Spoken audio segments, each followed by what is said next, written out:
Lezi indaba zehora lesikhombisa sikwethulela zona ekomkhulu SABC Auckland Park eGoli. Mbukeli nazi ezinohlonze kusihlwa nje.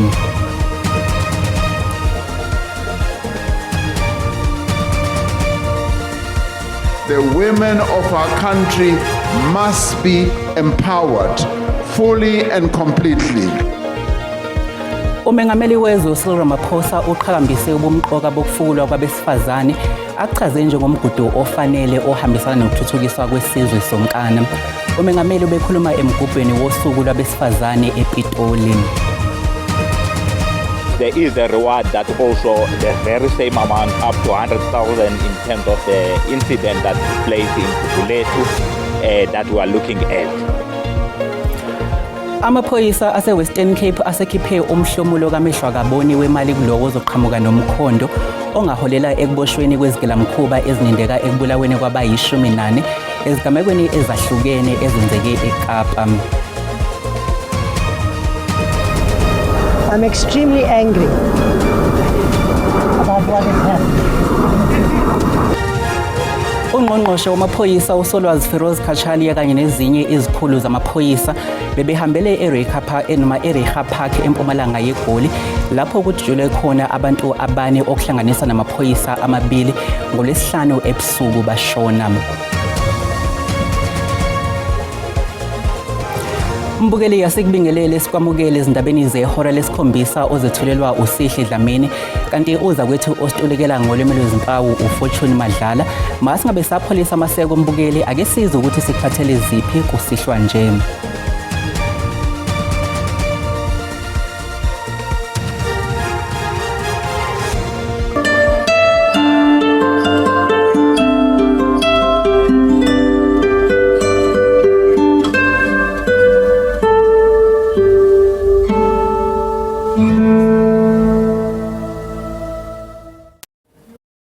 Sivule uhlelo ngodaba oluthi umengameli wezwe uCyril Ramaphosa uthi akukho ukuthuthukiswa komphakathi uma abesifazane besashiwe ngaphandle. Ethula inkulumo embungazweni wosuku lwabesifazane ePitoli, umengameli uRamaphosa ukhulume ngokuthuthukiswa kwabesifazane wathi ukubanika amandla kufana nokuqinisa iNingizimu Afrika. Umengameli uRamaphosa uthi iNingizimu Afrika yenza kahle impela ekuthuthukiseni abantu besifazane kwezomnotho.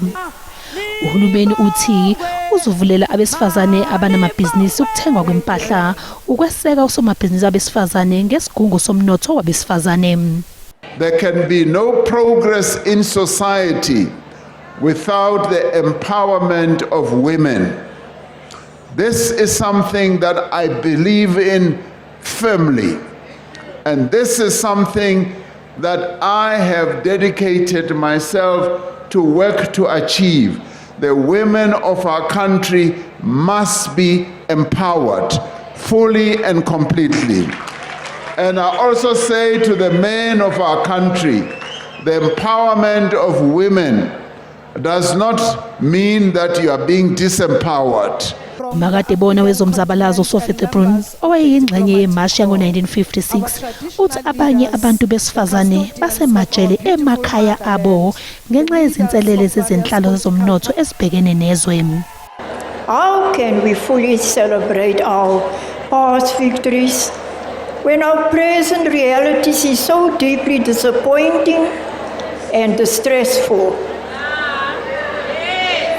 We fought to banish the past laws, yet today our women are prisoners in their own homes. Gender-based violence continues to cast a dark cloud on our society. Umengameli ophikweni labesifazane ku-ANC uNokuthula Nqaba ucele umengameli uRamaphosa ukuba akhiphe imali ezobhekana ngqo nokulwa lesihlava sodlame olubhekiswe kwabesifazane nezingane. In the recent past, our government made commitments after the declaration of the gender-based violence and femicide as a national disaster, but there was never any funding for the implementation. We had several engagements with government departments, including the IMC mandated by the President on GBVF. uThoko Didiza ugcizelele ukuthi awukho-ke umphakathi ophelele ngaphandle kwabantu besifazane. Amaphoyisa ase-Western Cape asekhiphe umhlomulo kamehlwa kaboni olinganiselwa ezinkulungwaneni eziyikhulu zamarandi kulowo ozoqhamuka nomkhondo ongaholela ekuboshweni kwezigilamkhuba ezinindeka ekubulaweni kwabantu abayishumi nomuvo ezigamekweni ezahlukene ezenzeke kulesa sifundazwe kamuva nje. Lezi gameko zenzeke ngokushiyana ngamahora ambalwa njengoba esinye senzeke izolo ebusuku kwathe esinye senzeka namhlanje kuseni. AbakwaZidlodlo baphume ngomningi bepikelele kulezi indawo zesigameko lokishini kwaLanga idumbe ezintathu zabesilisa nesowesifazane zitholakale izidindilize phansi bonke bebedutshulwe emakhanda. There is a reward that also the very same amount up to 100,000 in terms of the incident that took place in Gugulethu that we are looking at. Then in terms of the one of Lingeletu, in that one there are certain leads that we are pursuing. Umkhuzi wamaphoyisa esifundazweni uthi kusazoqhanyuka neqhinga lokulwisana nezenzo zobugebengu eCape Flats. Gun violence, it lead to all of these incidents. That's why it comes to the first, so that if we can outline what are we doing in terms of the gun violence, then it will also give the hope in terms of addressing all these other incidents. Ikomiti elibhekele zokuphepha komphakathi kwaLanga likhuthaze labo okungenzeka babe nolwazi ngokuthi baphumele obala. The new commissioner must trample down on the issue of extortion first, because I think out of that, all of these things happen through that. And if we're able to solve that issue, then we look at the use of guns and illegal firearms that have been coming in and out of the Western Cape. Akaqinisekiswa ukuthi bakhona yini asebekhalelwe ngamasongo kaSigonyela. Ungqongqoshe wamaphoyisa uSolwazi Feroz Khachalia kanye nezinye izikhulu zamaphoyisa bebehambele eReiger Park eMpumalanga yeGoli lapho kudutshulwe khona abantu abane okuhlanganisa namaphoyisa amabili ngolwesihlanu ebusuku bashona. We allocated over R1 billion to support policing of areas affected by gang violence. And why? Because we know that our communities, if they don't have safety and security, our communities cannot flourish, cannot make progress. So safety and security is not negotiable. We appointed General Mkwanazi to lead the fight against organized crime, together with General Timpani, General Musikiri, and our strong provincial commissioners, General Mbeni, who works extremely hard. Usemanzini umkhakha womculo kaMaskandi kulandela ukwedlula emhlabeni kaSicebi Dlamini obedume ngelenkosi yamagcokama.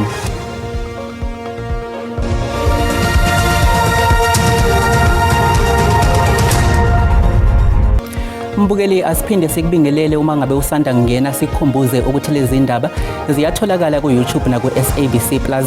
Ngena kuzo uzicinga amagama athi SABC izindaba na kanjani uzosithola ngobunjalo bazo.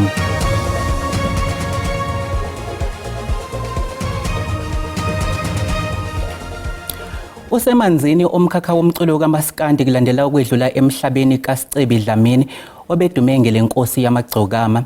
uDlamini ushone namhlanje ekseni ngemuva kokubandakanyeka engozini yemoto eRichards Bay esifundazweni KwaZulu-Natal.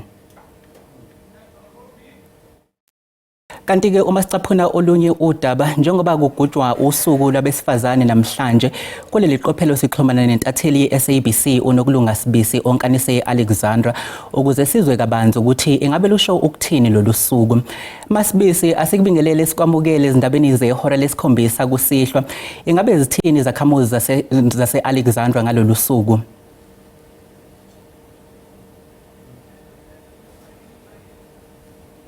sihle e-studio ngiphinde ngibingelele nababukeli emakhaya njengamanje kusihlwa esingakusho kakhulu ukuthi lolu suku usuku olaba ingqophamlando kakhulu kuleli nokuyilapho khona abantu besifazane ngo1956 bamasha belibangise e-Union Buildings okuyizindlu zombuso ezinze ePitoli belwela ukuthi ke bebe nabo bekwazi ukuba namalungelo abantu.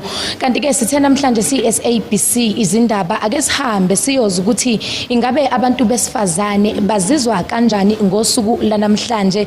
Uzokhumbula ke mbukela ukuthi namhlanje kuhlangana iminyaka engama-70 noku-70 years loyo laba khona lolu suku okukholakala ukuthi usuku lwabantu besifazane. Kanti ngaphandle kokupholisa amaseko angikhulume nalabo besifazane engithe namhlanje angihambele kibo ukuze ngikhulumisane nabo ukuthi ingabo lolu suku lanamhlanje luchazani kubona futhi bazizwa kanjani njalo makuba nosuku lwanamhlanje lwabantu besifazane nokufanele elugujwe. Ngibingelele mhlawumbe akusibeka bantu ukuthi ngabe kuchazani usuku lanamhlanje. Ngiyabingelela nami lolu suku luchaza izinto ezinkulu kakhulu ezalelwa abantu besifazane and then kodwa angiliboni intuthuko ayikho into engiyibonayo eyenzakalayo. Ngibona ngathi liyasifeyila thina ezabantu besifazane especially thina esihlala khona la ema-hostel. Ayikho into right engiyibona yenzeka nje. Even ihostela yethu ayikho esimene esi-right. Yeah. Umayela ngiyabingelela sibonge ihambeli zethu. Hayi bandla cha nami I'm so disappointed kwi-70 years singawubona umehluko endaweni esihlala kuyo sishare indawo nabantu abahobaba asina privacy ngenxa ye-accommodation but nje sicela konke kube nentuthuko bakithi sicele nomuntu owumama ke kube nomama nje upresident to run this country because hayi shame abobaba basifeyilile ndabobaba ba all over abantu abahomama banayo ipower kanti yini into eyelwelwa omama ngo-56 sicela nje ke kubonakale bakithi lolu 70 years siyabonga. Ngiyabingelela ku-LSFM siyabonga ukuthi nabo besikhumbule namhlanje ukuthi lukhona usuku lwethu kade sihlupheka singanakiwe namhlanje ngoba nathi sesiyakwazi ukuthi singene na-TV khomba ukuthi bona balibonile ukubaluleka kwethu sicela ukuthi ke nathi sibe nokubaluleka saziwe ukuthi usuku lomama lusuke lusho ukuthini idingo zethu nathi siyayicela singomama simbokode. Ngiyabonga. Thank you. Sibonge kakhulu esihle e-studio kanye nababukeli bayasho komama ukuthi ke usuku ngempela namhlanje usuku labantu besifazane kanti kungabathokozisa kakhulu ukubona inguquko uma ngabe kubhekwe kakhulu abantu besifazane phambili ngembokodo phambili. Angithatha intambo ngibuyisele kuwe e-studio. Sibonge kakhulu ke mbukeli uNokulunga ubesibikela ePhoma ese-Alexandra. Kanti ke uma sibuyela kulunye udaba ebesikubikele lona sicaphuna udaba la oluthi usemanzini omkhakha womculo kaMaskandi kulandela ukwedlula emhlabeni kaSicebi Dlamini obedume ngelenkosi yamagcokama. uDlamini ushone namhlanje ekseni ngemuva kokubandakanyeka engozini yemoto eyenzeke eRichards Bay esifundazweni KwaZulu-Natal. Umkhakha womculo kaMaskandi uqemeke ngeqwantwala ingozi kulandela ukudlula emhlabeni kaSicebi Dlamini obaziwa kakhulu ngelenkosi yamagcokama. Inkosi yamagcokama ibandakanyeke engozini yemoto eyenzeke eRichards Bay KwaZulu-Natal namhlanje ekseni kanti udlula emhlabeni kanye nokade esebenzisana naye uGuma Mchunu owaziwa ngelikaGupta. Siphakamisa ukuzwelana okukhulu nabo bonke abathintekile abaseduzane nabakude.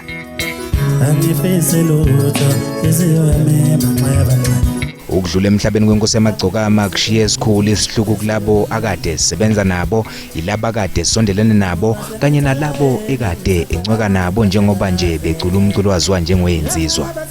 Bekuyinzizwa ke mina ade ngithatha njengomngane wami ukuyena esikhulisana naye ngokomculo ngoba umdlalo wethu uphelele stage uphinde uphelele nasengomeni besithi masibonana nensizwa sixawulane sishayela uMangcobo bemnandi kube ukugcona nje kokudlala. Silimele kakhulu bafowethu ngoSicebi inkosi yamagcokama umfowethu Dlamini ngithi dudu kwi-South Africa yonke dudu kusizwe sikaMaskandi dudu kubalandeli bomculo wakhe nje bonke. Sishayeke engiqawantwala ngithi dudu ehlobeni ngithi dudu kubona bonke abalandeli bakaMaskandi nabo bonke nje abanye bebelalela umculo kamfo wami okuyinsizwa ke nami ngike ngasebenza naye engomeni yami ethi ngashela kabi.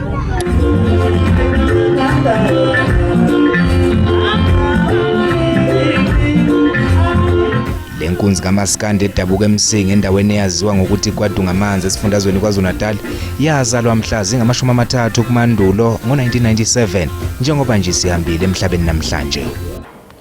Mbukeli, ake siphinde futhi sihlabe ikhefu uma sibuya sizobe sikuphathele umhlahlo wesimo sezulu ungaphuthelwa.